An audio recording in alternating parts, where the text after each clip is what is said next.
¿Qué tal? Dios te bendiga en esta hora. Agradecemos al Señor la oportunidad que nos concede de poder compartir una vez más su palabra gloriosa y maravillosa en este tiempo. Queremos compartir bajo el tema la trampa del miedo. Y para ello vamos a desarrollarnos en la primera carta del apóstol Juan, el capítulo 4 y del versículo 18, que nos dice así. Donde hay amor, no hay miedo.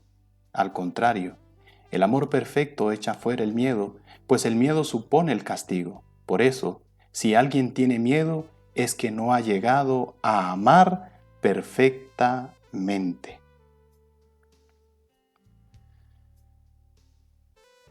El miedo se define como la emoción caracterizada por una inmensa o una intensa sensación provocada por la percepción de un peligro, sea este real o supuesto, sea en el presente, en el futuro e incluso en el pasado mismo. La Biblia nos habla acerca de un caso en la vida de Job, que tuvo temores, tuvo miedos de cosas que podían ocurrir, pero que aún no habían ocurrido en la vida de este hombre. La Biblia nos enseña en Job capítulo 3, el versículo 25, dice: todo lo que yo temía, lo que más miedo me causaba, ha caído sobre mí. Vemos que los miedos en la vida del ser humano lo hacen tropezar. Y esto porque los miedos son precisamente eso, son trampas para el ser humano mismo.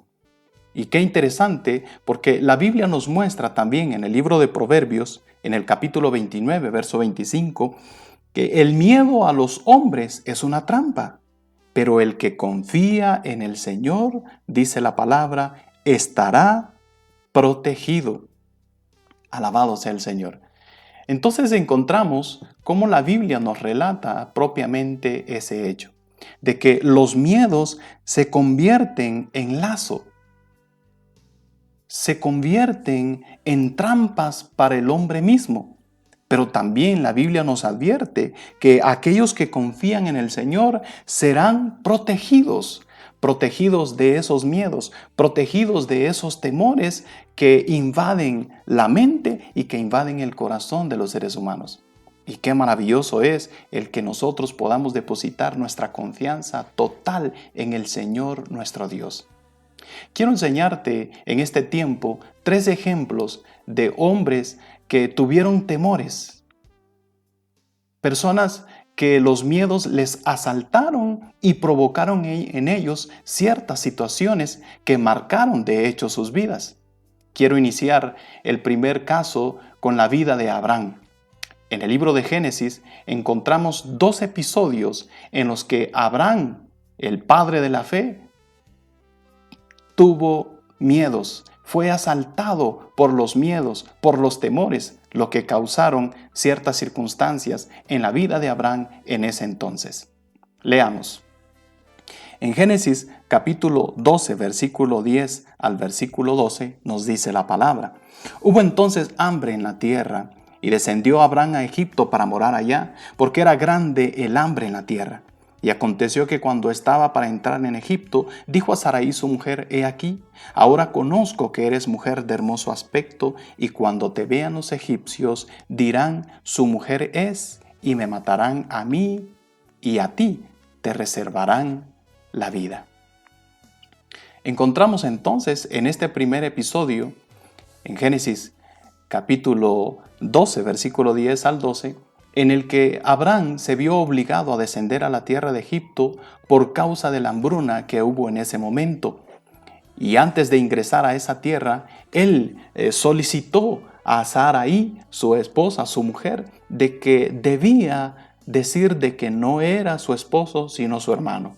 No es que estaba mintiendo realmente Sarai, porque ciertamente Abraham era su medio hermano, pues eran hijos de hermanos del mismo padre. Pero el hecho es que Abraham sintió miedos, esos temores le asaltaron y se obligó a presentar a Sarai no como su esposa, sino como su hermana. Qué interesante.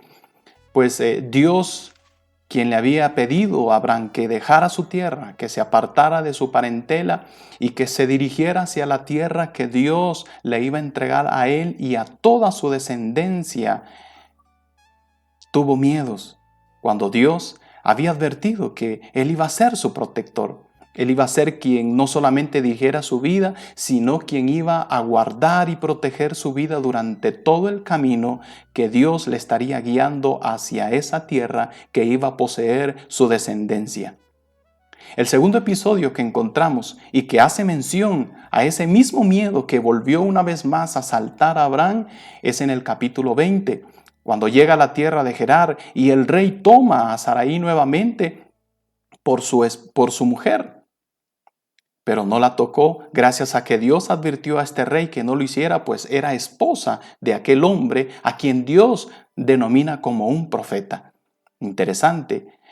Abraham pudo haber perjudicado, como bien le dijo este rey, a él y a todo su pueblo por causa de no haber presentado a Sarai como su esposa legítima. Interesante. Esos miedos no solamente pueden provocar daño en nuestra vida, sino en terceras personas que puedan verse involucradas en nuestra vida de una forma directa o indirecta. Pero el hecho es que los miedos provocan inseguridad. En este caso, la inseguridad de Abraham era el perder su vida, cuando Dios era quien lo había sacado de su tierra, era quien le había motivado a salir de su tierra para poder cumplir el plan y el propósito que Dios había establecido de bendecir en Abraham todas las familias de la tierra. Pero Abraham se vio en 2 ocasiones asaltado por los miedos, asaltado por aquellos temores que invadían su mente y su corazón y que le hicieron dudar en ese momento de la promesa del Señor nuestro Dios. Qué interesante. Miremos el segundo ejemplo que la Biblia nos enseña precisamente acerca de los miedos que asaltaron a este segundo personaje. Nos referimos al rey Saúl. Al igual que Abraham, Saúl tuvo en 2 ocasiones los miedos. Lo asaltaron los temores, lo asaltaron los miedos a este rey que Dios había elegido para que pudiera gobernar sobre su pueblo Israel. Y los miedos llevaron a este personaje a desobedecer al Señor nuestro Dios, a desobedecer su palabra. Interesante. Lo que provocó en este hombre la pérdida de ese llamado y la pérdida del reinado que Dios le había concedido. Interesante. ¿En dónde encontramos estos 2 episodios? El primero lo encontramos en el primer libro de Samuel, en el capítulo 13 y versículo 8 hasta el versículo 14. Luego el segundo episodio lo encontramos en el capítulo 15, del verso 1 nos detalla hasta el versículo 25. En estos 2 episodios encontramos a Saúl, el primero, quien tenía que enfrentarse contra sus enemigos los filisteos. Y vemos aquí a este hombre dudar acerca de la palabra que Dios le había ordenado. No se apegó a ese plan que era tan sencillo. Debía esperar, según le dijo el profeta Samuel, 7 días hasta que él se presentare y pudiera llegar a ese lugar, presentar los holocaustos a Dios y luego bendecir al pueblo para que éste pudiese salir hacia la batalla contra sus enemigos, los filisteos. ¿Pero qué ocurrió? A Saúl le asaltaron los miedos cuando observó que el pueblo se estaba desertando. Aquel pequeño ejército que él llevaba comenzó a desertarse de las filas que conformaba ese ejército. Y eso asaltó a Saúl, lo llenó de miedos, lo llenó de temores y él se adelantó al hecho de ofrecer holocaustos a Dios. Cuando eso ocurrió, posteriormente llegó el profeta Samuel y ya Saúl había hecho aquello que no le correspondía. Samuel lo confronta con su pecado y le advierte que lo que ha hecho no es lo correcto. pues desobedeció al Señor su Dios. Y él se justificó, culpando al pueblo, diciendo que ellos estaban desertando. Y al ver esto, él se esforzó, dice la palabra. Se esforzó, ofreció los holocaustos a Dios y preparó al pueblo para la batalla. Cuando los miedos nos asaltan, llegamos a tomar decisiones incorrectas. El profeta le dijo que había hecho locamente lo que hizo. Y eso es precisamente una de las reacciones que pueden provocar los miedos y los temores en la vida de aquellos que permiten ser dominados por ellos. No estamos exentos de tener miedos, no estamos exentos de tener temores. Pero cuando eso ocurre, vemos que las consecuencias muchas veces son bastante serias. El segundo episodio que encontramos, como dijimos, lo vemos en el capítulo 15 de siempre el primer libro de Samuel. Aquí nos encontramos nuevamente al rey Saúl preparándose para la batalla que Dios le había ordenado efectuar en contra de los enemigos de Israel, los amalecitas. Y Dios había sido específico en sus órdenes para con lo que tenía que hacer Saúl y el pueblo. Pero una vez más, Saúl es invadido por miedos, es invadido por temores y hace precisamente lo contrario que Dios le había ordenado hacer. Nuevamente el profeta llega para confrontar otra vez a este hombre desobediente y él nuevamente se justifica culpando al pueblo y diciendo que consintió a la voz del pueblo en perdonar y hacer lo contrario a lo que Dios le había ordenado hacer. Sintió miedos, sintió temor de decir al pueblo, no es esto lo que Dios nos ha ordenado o nos ha mandado hacer. Y esos miedos hicieron desobedecer a Dios, lo que provocó, como bien dijo el profeta, el que Dios lo haya desechado en el llamado a seguir gobernando a su pueblo Israel. Y Dios dijo que se había buscado un hombre conforme a su corazón. Es decir, un hombre que aunque es imperfecto, no era capaz de ser dominado por los miedos, puesto que confiaba plenamente en el Señor nuestro Dios. Se refiere a David. Estos son dos ejemplos que nos hablan negativamente de lo que los miedos pueden provocar en nuestras vidas. Pero tenemos un tercer ejemplo que nos habla precisamente lo contrario. Nos da lo positivo que podemos nosotros sacar cuando los miedos quieren invadir. El tercer ejemplo lo encontramos en el segundo libro de las Crónicas, en el capítulo 20, versículo 1 y versículo 3, luego el versículo 14 hasta el verso 17. Qué interesante. Ahí encontramos la vida del rey Josafat. Así es, aquí nos encontramos al rey Josafat, quien se vio también confrontado con los miedos, confrontado con los temores. Llegó el aviso al rey Josafat de que un gran ejército se avecinaba contra ellos. Era una multitud tan grande que era incontable. Y la Biblia nos enseña en el versículo 3 que cuando Josafat recibió esa noticia, él tuvo temor, tuvo miedo, como cualquier ser humano pudiera tenerlo. Pero lo interesante que vemos aquí es que este hombre no fue dominado por ese miedo, no fue dominado por ese temor que tenía.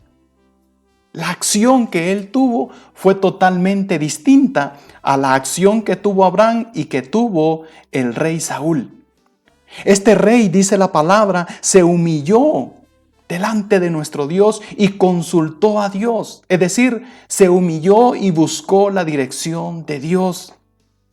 Aunque tenía miedo, aunque tenía temor, aunque sabía que podía ser afectado por aquel gran ejército que venía contra ellos, él sabía que podía confiar en el Señor nuestro Dios. Él sabía que Dios podía tener una respuesta. Él sabía que Dios tenía el poder para liberarlos y darles gran victoria delante de sus enemigos. ¡Qué glorioso! Y lo más maravilloso es que encontramos a este rey, a este líder de ese pueblo, en ese momento, guiando a su pueblo a hacer lo mismo que él hizo. Es decir, a que ellos se humillaran, buscaran de Dios, y de hecho proclamó ayuno, y todo el pueblo en un mismo sentir, en un mismo pensar, se unieron con el rey, se humillaron delante de Dios, ayunaron delante del Señor, y eso trajo como resultado la respuesta del Señor nuestro Dios. Dios levanta a un profeta y le envía a decir a Josafat y a todo el pueblo de Judá de que no tuvieran temor, porque quien iba a pelear esa batalla era el Señor nuestro Dios. Y así fue. De hecho, ellos no tuvieron que moverse absolutamente y vieron la derrota completa y total de este gran enemigo que se levantó contra el pueblo. Qué glorioso es cuando confiamos, cuando creemos en el poder de nuestro Dios y cuando no permitimos que los temores, que los miedos nos invadan y nos gobiernen. Cuando tenemos la seguridad de que hay alguien que está con nosotros, de que Dios está de nuestro lado, entonces podemos vencer esos temores, podemos vencer esos miedos que nos asaltan. La palabra de Dios nos dice en Proverbios capítulo 18 y versículo 10. El nombre del Señor es una torre poderosa a los que acuden en busca de protección. Aleluya. Qué maravilloso es saber de que nuestro Dios o en nuestro Dios encontramos esa protección. Eso es algo maravilloso. La versión Reina Valera dice: torre fuerte es el nombre de Jehová. A él correrá el justo y será librado, será levantado, será protegido. Eso es lo que Dios espera de nuestra vida. Esa es la acción que Dios espera que nosotros tengamos cuando se presentan los miedos, cuando vienen esos temores a nuestro corazón y quieren asaltarnos, quieren dominarnos. Dios espera que corramos confiadamente a Él para que podamos recibir de Él la protección, el cuidado y sobre todo la dirección para hacer aquello que Dios quiere que hagamos. Qué maravillosa conclusión nos da este pasaje y vemos cuán diferente es cuando nosotros confiamos en el Señor nuestro Dios. Así que si tú estás con temores, si hay miedos en tu corazón por causa de estas situaciones que estamos experimentando en estos tiempos, en estos días, es importante que puedas confiar completa y totalmente en el Señor nuestro Dios. Él tiene el poder. Él puede librarte de cualquier enemigo. Él puede librarte de cualquier miedo y de cualquier temor que esté invadiendo tu corazón. Así que quiero invitarte a que podamos hacer juntos una oración y creer que Dios tiene el poder para librarte de cualquier situación. Es mi oración a Dios en este momento, de que Él te dé la gracia, la sabiduría, el entendimiento y la seguridad por su Espíritu que te guía para poder tomar decisiones en momentos difíciles. Que lo que estés pudiendo atravesar en estos momentos no provoque circunstancias de las que puedas lamentarte posteriormente. En el nombre poderoso de Jesús, atamos toda clase de temor, toda clase de miedos que puedan estarte invadiendo por causa de circunstancias o de situaciones, aún aquellas que son ajenas a tu vida. Que Dios pueda darte la fortaleza para poder enfrentar esas situaciones en el poder del Señor su Dios. Él dice en su palabra que no nos ha dado un espíritu de cobardía. Al contrario, su espíritu es de poder, de amor y de dominio propio. Y que ese espíritu sea el que te guíe, el que te oriente para poder hacer las cosas de la forma que Dios quiere que las hagas. No hay más temores en el Señor su Dios. Permite que su amor perfeccione en tu vida esa madurez para seguir confiando y para creer y confiar plena y totalmente en el Señor nuestro Dios. Espero que esta palabra bendiga tu vida y que esta palabra quede grabada y sellada en tu corazón para que cuando los miedos quieran asaltarte puedas recordar de que hay alguien mayor a esos miedos y a esos temores que está contigo. Alabado sea el Señor nuestro Dios. Que el Señor nuestro Dios pueda bendecir tu vida en todo tiempo, en todo momento. Hasta pronto.